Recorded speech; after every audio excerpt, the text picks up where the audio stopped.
Gagawa po tayo ngayon ng natural toothpaste. Pero po bago ang lahat, basahin po muna natin to.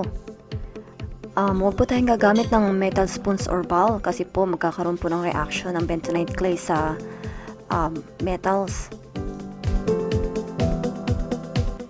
Ito po ang listahan ng mga ingredients na gagamitin natin sa paggawa ng toothpaste.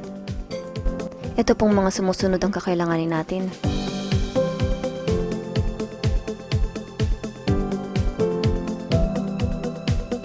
Mas maganda po kung glass jar ang paglalagyan nyo ng toothpaste.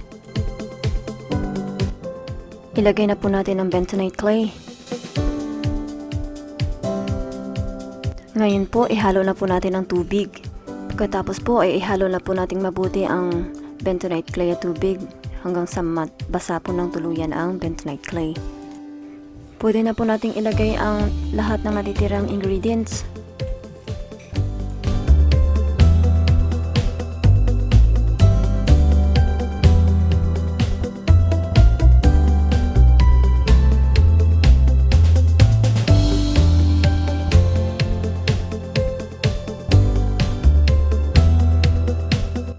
Sampung patak ng essential oil po ang gamit ko na peppermint. Depende po sa inyo kung gusto po nyo po ng mas marami pa. Haluin po natin ng mabuti para po magsama-sama po ang lahat ng ingredients.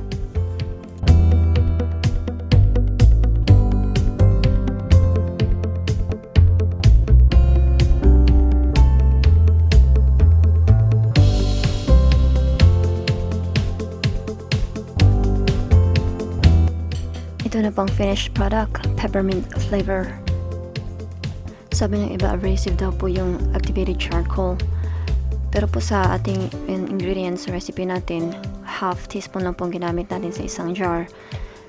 Pero po kung palagay nyo ay abrasive rin sa inyo, pwede pong tanggalin nyo na lang sa ingredients yung charcoal at gamitin nyo na lang, idip nyo na lang yung toothpaste nyo sa charcoal at least 2 to 3 times a week para hindi masyadong abrasive sa ipin kasi baka daw makasira na namong. Ito na po ang ipin ko matapos po gumamit ng natural toothpaste ng ilang buwan.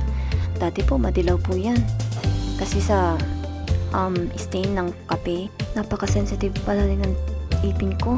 Tapos sabi ng dentist, wala na daw ibang paraan na papaputi ng ipin kundi yung paggamit lang ng whitening agent. Mas lalong sumasakit ang ipin ko sa whitening agent ng toothpaste. Iniiwasan ko uminom ng kape pero mahirap talaga iwasan.